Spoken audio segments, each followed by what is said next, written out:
कोणाला शरण जाणं म्हणजे खूप मोठी जबाबदारी आहे. आपल्या गुरूंचं वाक्य अधोरेखित करून चालणं ही सगळ्यात मोठी जबाबदारी आहे. तो मार्ग असा आहे की दुसरा दरवाजाच नाहीये. गुरुच्या जवळ आम्ही शरण गेलो, तिथून डोकं उचलताच येत नाहीये.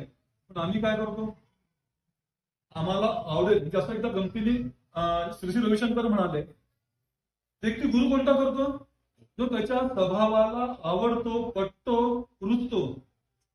मला असं वाटतंय की बा त्यांनी गुरु केला, यांचं खूप भला झालं, मग तोच गुरु मी करा, असं होत नाही. आणि एकमेव संत आहे, तो सांगतो की तुम्ही गुरु करा, पण कोणता गुरु करा, जो आत्मसाक्षात्कारी आहे, जो विवेकाची धार धरून आहे, जो आत्मसंवादी आहे आणि तो सगळ्यांवर प्रेम करणार आहे, असा गुरु करावा.